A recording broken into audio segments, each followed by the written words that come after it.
Bonjour à toutes et à tous et merci de votre fidélité. L'évangile de ce jour nous dit « La vie de quelqu'un, même dans l'abondance, ne dépend pas de ce qu'il possède. » L'avidité et la jalousie n'ont pas de place dans le cœur d'un disciple de Jésus. Ne nous laissons pas entraîner sur ce chemin qui durcit le cœur, qui fausse notre relation aux autres, qui masque nos vraies richesses. Vous savez, celles qui font notre dignité de fille et fils de Dieu. Nous serons toujours tiraillés, et plus encore dans une société de consommation, entre l'être et l'avoir. Voici une petite histoire tirée de ce beau livre d'Éloi Leclerc, Sagesse d'un pauvre. Il évoque la vie de François d'Assise. Un jour, un de ses frères vient trouver François pour lui demander un psautier.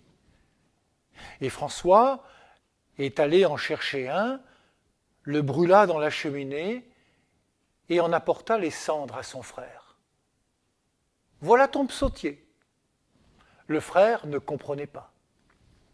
Alors François lui dit « Tu vois, frère, il est difficile de posséder quelque chose et de demeurer l'ami de tous les hommes et surtout l'ami de Jésus-Christ. Que là où chacun s'efforce de se constituer un avoir, c'en est fini d'une vraie communauté de frères et d'amis. »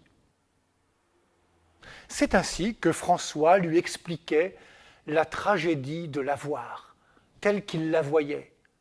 Toutes nos relations humaines faussées, corrompues, réduites à des relations de maître et d'esclave à cause de l'avoir, à cause des biens que nous croyons posséder. Et il n'était pas nécessaire d'en posséder beaucoup pour se comporter en maître. Même si nous avons besoin de certaines choses pour vivre dignement et qu'il est légitime de se battre pour elles, prenons soin en même temps de notre vie intérieure. Laissons l'Esprit Saint éclairer nos cœurs et en chasser l'avidité et la jalousie. Comme le dit la petite Jade dans le livre de François Garignon, le Saint-Esprit, quand il plane au-dessus d'un paysage, le paysage devient beau et lumineux. Quand il plane au-dessus de quelqu'un, le quelqu'un est aussitôt éclairé.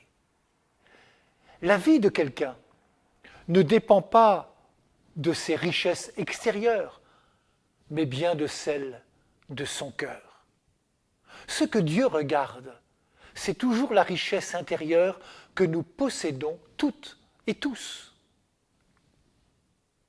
Prenons soin de cette richesse et de celle des autres. Bonne journée à toutes et à tous.